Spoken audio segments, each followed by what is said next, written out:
Welcome to the Home Stagers and Designers on Fire podcast, where we help you attract more ideal clients, up-level your business, make more money, and still have a smokin' hot life. Hosted by best-selling author, coach, and speaker Marianne Cherico, this podcast focuses on business and mindset strategies that enable you to create a life and business by design. Now, let's get fired up. Hey there. Imagine running a home staging business where you charge what you're worth, work with great clients, and feel confident about the direction of your business. I'm Marianne Cherico, the home stagers coach, and that's exactly what I help my home stagers create. And because I've owned a successful home staging business since 2005, I deeply understand the realities of running a home staging business. What I've discovered over the years is that success in this industry isn't just about talent or hard work. It's about who you become as a business owner. And that's exactly why coaching is so powerful. And because I'm a trained coach, I focus on both mindset and business strategies needed to grow a successful staging business. What I do with my clients goes far beyond simply giving business advice. We also focus on the inner foundation that makes growth possible. Because the truth is, your business can only grow to the level that you're willing to grow personally. You need to grow into the business owner who leads a successful business.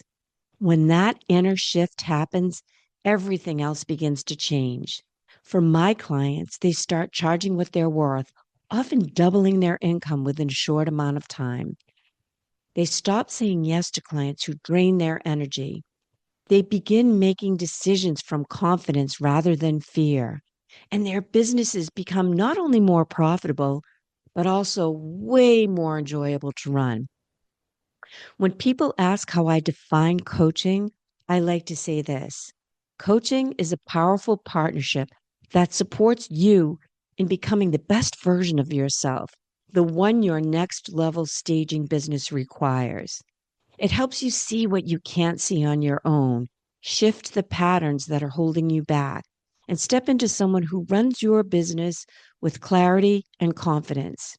So if you're ready to invest in you, if you're ready for more confidence, more profitability, more consistency, and a business that truly supports your best life, I'd love to invite you to schedule a discovery session with me.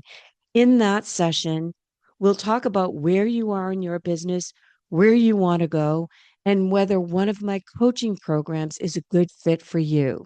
To sign up for one of these sessions, you can click the link in the show notes or go to my website, www.coachingbymarianne.com. And Marianne is Marianne.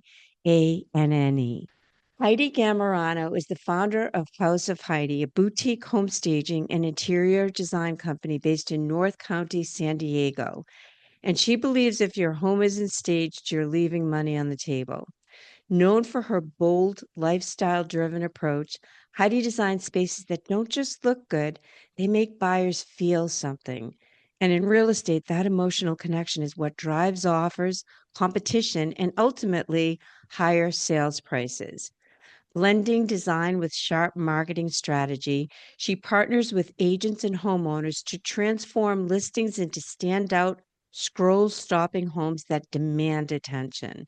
Her work spans everything from coastal modern to California cool desert vibes, always tailored to the home's architecture and ideal buyer. Through House of Heidi, she's helping shift the conversation, proving that staging isn't fluff, it's leverage. Turns out, good design doesn't just look pretty, it makes people spend money. And today's guest knows exactly how to do that. And I am delighted to introduce you to Heidi Gammarano. Heidi was a coaching client of mine back in September, and we worked together for a couple of months, maybe three months. And I absolutely adore her, and I know that you will too. Welcome to the podcast, Heidi. Thank you for having me. I'm so excited to be here. Me too. Me too. You know, when I started working with you, you just have this great energy about you that I absolutely love. And you already had this really bold, very unique brand.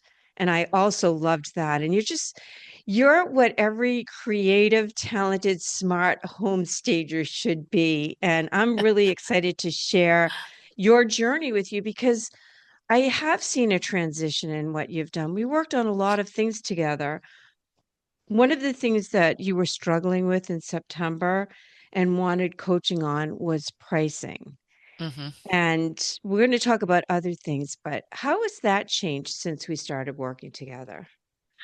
Oh, it's constantly evolving, even as of this very moment. But um, recently, what I've decided to really make a promise to myself is to stop overthinking the pricing so much. I found myself spinning my wheels and spending a lot of time making appointments to do the walkthrough previews and check everything out and fine-tuning the pricing, where at the end of the day, depending on the square footage of a home, it has a living room, a dining room, a primary bedroom, a kitchen. We're going to do a hall bath to just streamline those prices and shift them lower or higher depending on the square footage because you need, a little bit more stuff or larger scale pieces rather than spending so much time on the specific home just to kind of think about homes in a general sense and come up with pricing. And I'm sure I'll have some, oh, okay, I should have charged a little more, or wow, I probably charged a little extra on that one as it works itself out, but not to spend so much time overthinking the minutia of the pricing these days. Just get the prices faster to those agents so they can book me. And that's one thing. It's so funny in business because it's so easy for all of us to get in our heads and overthink things. And then we don't make a decision or we wallow in the decision. And it takes up so much bandwidth. And at some point, you get your data, you look at if you're being profitable, you decide on the prices. And if it's not a good fit or you feel as though based on the numbers, you're not being profitable enough, you adjust them. And it's that simple. And then it's the mindset behind delivering your prices that causes people to feel confident to want to pay your prices. And there's so much more. There's so many more reasons why people want to pay a higher price for certain stagers and all of that. And one of the things is having a unique style. I think it really helps you stand out. Let's talk about that, Heidi, because you have a very unique style. Let's talk about how that fits into California, where you stage and it appeals to the beachy area plus the desert area. Talk about your style. So, when I decided to add staging to my interior design business, I thought about it in very general terms, that I should cast a very wide net, and I named the company one of the most generic names of all time, Southern California Design and Staging. I did not stand out from the crowd, but I really thought I was like, okay, I can do jobs in, down by the border or out in the desert or up towards Orange County. And really, that's not what I wanted. I shifted gears less than 2 years into it and rebranded with a really great branding professional who helped me answer some of my own questions, and that's how House of Heidi was born. I'm not beige. I'm not cream. I'm bright. I'm a rainbow. And I realized that that's the type of design work I like to do. It's the type of design that I am good at doing. It totally matches my personality, but more importantly, it has helped me stand out from the crowd of beige and cream stages that I see across my phone all the time. And I'm having deeper conversations with real estate agents about helping them identify their brand. I kind of tell a little story to people, if you've got a potential, client who they work Monday through Friday, 9 to 5, and then on the weekend they've got to take their kid to a soccer game, go check on grandma, go get their laundry done and buy groceries, and still see a couple open houses. If they see five, six, seven, and they're all kind of the same neutral boucle, not that I don't have a lot of ivory boucle in my warehouse, I do. But the ones that stand out and have a little bit of color popping, especially in my coastal beachy area, they stand out and people remember those houses more and they want to go back and see them again, or they feel like that's an attainable style for them. I'm in a kind of surf vibe community here. It's It's not uptight. People like the fun vibes. Yeah, It's not like you're painting the walls, right. bright blues and oranges. You're using it in your accent pieces, and it's such a beautiful. I love your design aesthetic. I really do. It's exciting and enticing and warm, and um, it's very unique. But at the same time, I can see how that would appeal to a beachy vibe and the desert Yeah. vibe, because people don't want to see all neutral sand, right? Yeah, yeah. Yeah, San Want to Diego's a see big fun. place. And North County San Diego is my area, and that's a very niche market, I would say. But California, we're a desert community on the beach. So some of my further east listings that I stage, it doesn't really work to do the, real coastal look. It just kind of feels like, oh, you're trying to be on the coast, but you're not. Let's lean into where you are, which is the super cool, um, you know, inland area that has some more deserty vibes. So that's where I go with that. And one other thing I'm doing that is starting to pop up is I'm using really local artwork, so local artists, photography. And, we have got, like I live in Oceanside, and there's some landmark lighthouses and signage and buildings that are, everybody knows what they are. And I'm using those in the artwork so that, because people, they don't want to just move to generally Southern California. They're like, I want to live in Oceanside or I want to live in Carlsbad. So I am collecting art that is from those local cities because not only is my staging, I strive for it to be, aspirational, which is something you hear that word all the time from stagers, but I want mine to feel attainable too. I want people to walk in and feel like, okay, this is it. This is our house. We have got to put an offer down. This feels good. Oh my gosh, I love that you say the aspirational staging, because I was at a consult yesterday and I was talking to them about, yes, I know this is not how you live in your primary bedroom, but we want it to feel aspirational. We want it to feel like a spa, like oasis. We know that when people move in there, there's going to be cribs and all kinds of baby stuff, and your room is the last room that's going to be done. But the buyers want to think, I've arrived and this is my aspirational primary bedroom where I could just take me away, Calgon, right? Yes. Um, I love that. And I love that you change the vibe from the desert area to the beach area, because you're speaking more directly to that ideal Hmm. buyer. And Hmm. that's how that translates. We talk about that all the time, but there's those little tweaks that make it appeal to that target buyer Hmm. differently. Absolutely. And that's why home stagers are so proficient in this. And that's why real estate agents do what I call pre-staging when they stage.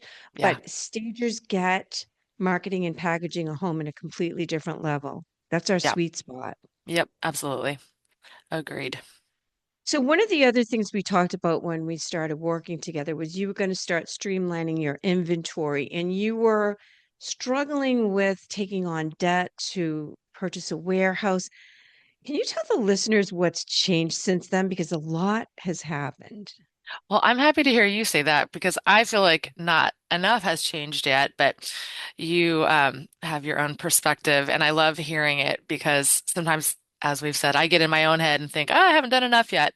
So I think I might always struggle with streamlining inventory because I have a fun, you know, out of the box style. I find I'm drawn to quirky, fun pieces. So I have to literally be like, no, you can't have another one of those things. You need something that's kind of boring that can be one of your anchor pieces. So I'm still working on that, to streamline things. I have an easy time pulling the stages together.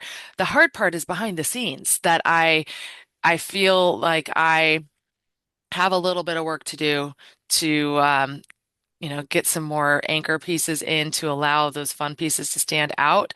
But one thing that we talked about originally, and this is something that came from RisaCon, all these people that talk about, well, I started in my garage and now I have a huge warehouse. And I needed to know, how did you get from there to there? And I've done it myself now, and I would love to share about it, because it was hard. I started in my garage like so many people to one storage unit, which turned into three storage units. And then I thought, after being at RisaCon, I really need to get into a bigger space. You've got to spend money to make money. And so I enlisted a commercial real estate agent to help me find a space because looking for them online myself, I don't know what I'm doing. That's not my expertise in life. So I did get into a manageable space. It's 2,200 square feet, and I still have not gone into debt on that, like we talked about. And that was I'm something that still you were afraid bootstrapping of. it.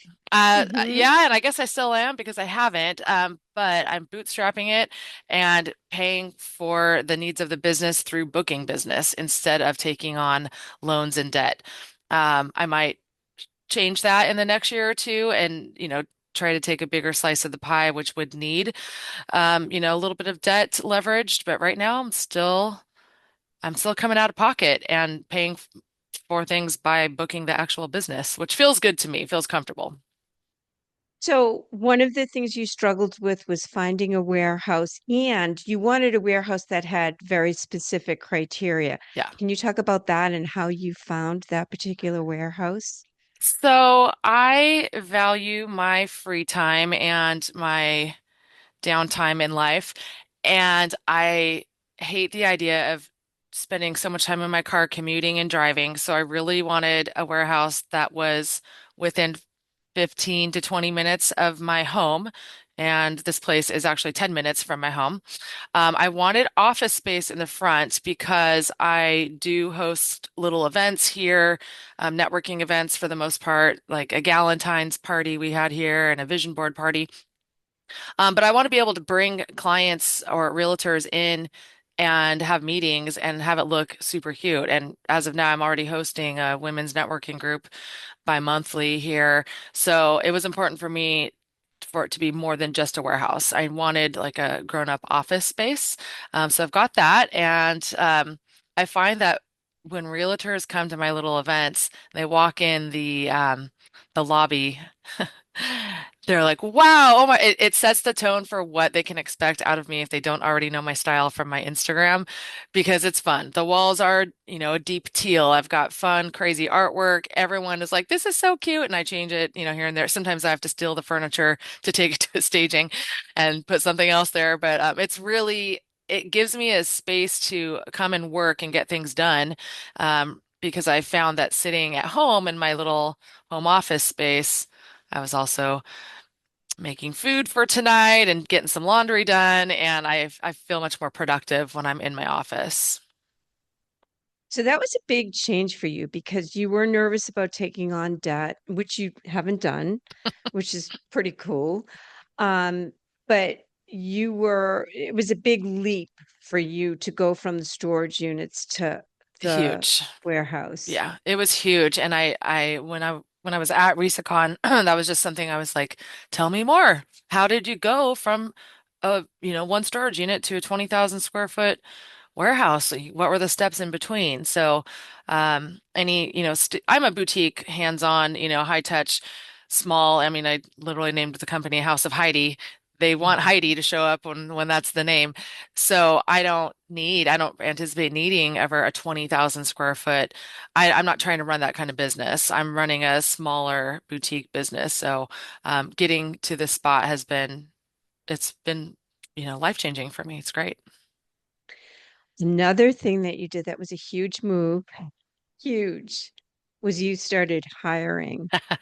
Oh, I And in did. the few short months that we worked together, you Yeah. started hiring and the fun trials and tribulations of that. Do you want to tell the listeners about what that journey looked like? Yes. So I did do my research to stay safe within the laws, especially in the state of California, on what a W-2 and a 1099 employee looks like. So just wherever you are located, make sure you understand what those things are so that you're not getting yourself in trouble on accident. But I started out with, I just created an ad and I posted it on LinkedIn and on my Instagram page saying that I was looking for a design and staging assistant and, what that entailed. And, basically check out my work if you feel like you're a good fit. At the very bottom, I put in small print, email me your resume directly, and here's my email. So a lot of people did not do that. They sent it through LinkedIn and or just replied to the post.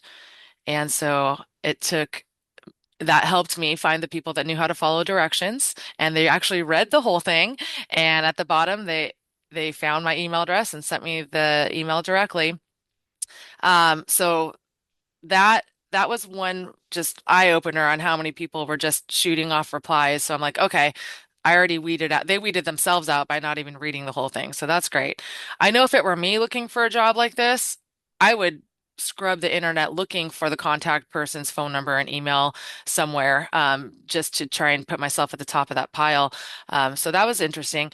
But most interesting was that somebody in my personal circle of life, so an esthetician that I, do self-care kind of appointments with her for her business, we saw each other in person and she said, I think I would be perfect for this, but I'm having medical procedure soon, so I can't do any heavy lifting. And I thought, well, when you get cleared for light duty or, medium duty work again, let me know. But I'm actively filling the position now. So that kind of fizzled for a little while. And as it turns out, she is now my assistant after going through a couple other people that didn't work out. And I guess it's hard. I've never been a boss before. I don't, I've, and I've worked alone for so long. It's hard to know what to do for, hiring. But one thing looking back, I would say is, the design assistant part of it was what resonated with a lot of people. Not they didn't understand what staging is. Um, Making things look pretty, yes. Knowing that you need to know how to use power tools and be able to lift half of a sofa while I'm on the other end of it. Um, Spatial awareness, scheduling, booking, basically being a glorified mover on some days. And that's the part that the people I hired initially didn't didn't fit the bill for.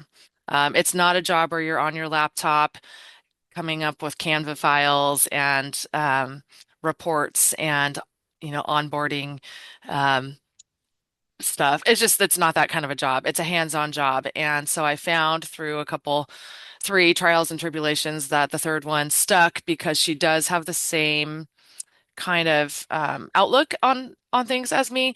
Um, Somebody that can see like, okay, I found this piece of furniture. It's only $50, but we can spray paint it and have it reupholstered and it's going to look like $1 million. Not let's spend a whole bunch of money at, Article or our house. That's not the type of business that we're doing here, if that makes sense. So, what would you do, or what would you advise stagers that are thinking of hiring their first hire, learning from some of the things that you've learned through this process? What would you advise for them to do to get the right fit? So part of I think why I had a little bit of trouble is because, I do offer interior design services too. Looking back, I would say to hone in on those assistants that are more in line with the staging part of it. Because for, the desk job part of this, there's a lot of apps and programs out there and SOPs that can help you automate things so you don't have to be at a desk doing admin work all the time. We're living in a world where technology is providing a lot of admin solutions. So the boots on the ground creative knows how to fix something and use a hammer, nails, and a screwdriver is really important for an assistant in a staging business, more so than someone that is really proficient in Canva. I think that it's easy to be like, wow, their portfolio looks great and their Instagram looks great, but it's the boots on the ground stuff that's more important for an assistant, at least in my business, than the admin side of that. Do you ever send her out by herself to do the stages? Not stages yet, but I have sent her out to do previews, which I'm getting away from doing those anyway, but I've been able to trust her to do that. And like right now, she's installing stuff at a design project by herself, which honestly, it's a lot of opening boxes and putting things in rooms.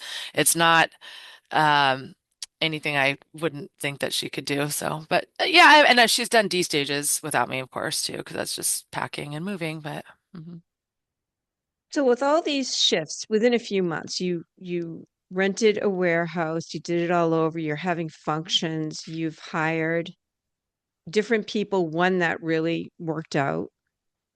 How do you think you've evolved as a business owner? So I'm seeing things from just a different lens these days. As a solopreneur for so long, I was so very used to doing every single thing myself, stressing myself out because not only was I doing the bookkeeping and the marketing and the building of the furniture and the networking and the generating of clients and figuring out pricing, I really have gotten to embrace delegating and identifying strengths in the people that I've collected around me. I mean, I have a couple part-timers and movers and other people that aren't like a consistent part of the team. But being able to know, hey, so and so is good at that, or oh, I'm going to call Jay. He would be great for this. When when those people have time to help me to take the help because trying to do everything myself, it's just it's impossible when you're trying to scale and grow. So that's, I One of guess, to answer your question is to to say yes to help.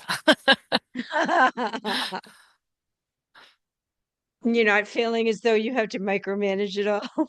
Yeah, I don't really love being micromanaged, so I try not to micromanage people, but sometimes I find myself automatically doing my something myself where I could easily say this is a someone else's task. I can make more moves and move the needle further in my own business if I spend my time more wisely doing, XYZ and let them do ABC. So. One of the things we talked about was winning more business from real estate agents. And I know that we worked on a presentation that I had given you, and you just did one, I believe, for a real estate office. I saw you marketing it. How's that going? And what other ways are you reaching out to real estate agents? In the last, I guess 2 or 3 weeks, I've done that presentation 3 times actually. So, I've tweaked it from what you sent me just to kind of fit my own business a little bit more. I am not pushing the consultations as much as I am the staging. So I've added more slides about, doing the actual staging, and I've gotten a lot of great feedback. I just did it last Friday at a caravan here locally, and have been invited back and have been invited to a women's networking group that really liked my general vibe and energy up there. So that was great. But one of the offices I did it at last Tuesday, there's a well-known name in the office, and I heard through the grapevine later that he told another agent that I really hit who wasn't there that I hit all of the important notes, and it was a great presentation, and just to hear that from somebody who I've never even met before but I know who they are through just reputation was great. So it's working, and networking is not something I'm ever afraid of. I love talking to people and going to those events. I don't get afraid to talk to real estate agents or anything like that. So just consistently being in their office where I have a captive audience to hear all those things is it's working to, and I keep hitting on your point of building their brand. Um, Making the point of, do you want your listings to look like this or like that? And consistently, and I go back to my little story about, if you've got clients that have busy lives and they have limited time this weekend to go to open houses, are they going to walk through the ones that look fantastic or the ones that look kind of like blah and somebody put their guest room furniture in this room to try to pre-stage it? Or do you want a professional to draw them in and get them to write an offer? I love that. I love it. What do you see for the future of your business? Where do you want to go? Oh, I would really like to have like the part-time assistant thing. I would love to have that person to be more of a full-time person that I can completely depend on their time. Um, so growing with that teamwork, I don't think I'd ever want to bring movers in-house like some of the larger stagers do, but I have created some great relationships with movers to just kind of have a consistent Rolodex of people that I can count on. Right now, it's still kind of bumps in the road here and there. Um, Having just moved into this warehouse less than 6 months ago, I think it comes with the territory. I mean, I've never been in a space this large, so just learning some of that.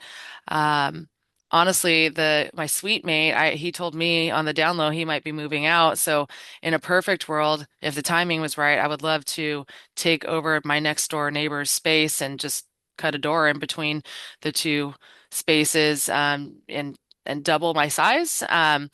We'll see if that goes that way, but that would be kind of perfect. Get a little bit bigger, but not too big. Part of that is because I want to go on vacation. I want to spend time with my husband. I want to Mhm. do other things. I don't want to be chained to my business 24/7. I want to do other things as well.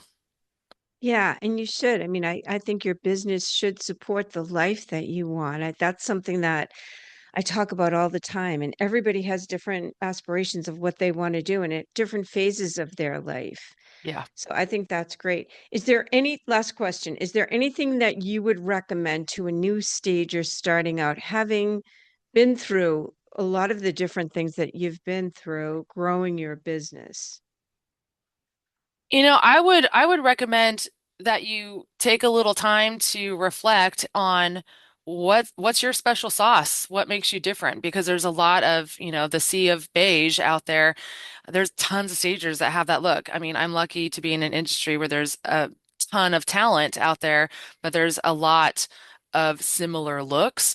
And I've found it to be really beneficial to stand out from the crowd and be okay with like, yeah, I'm not for everyone, but I might be for you.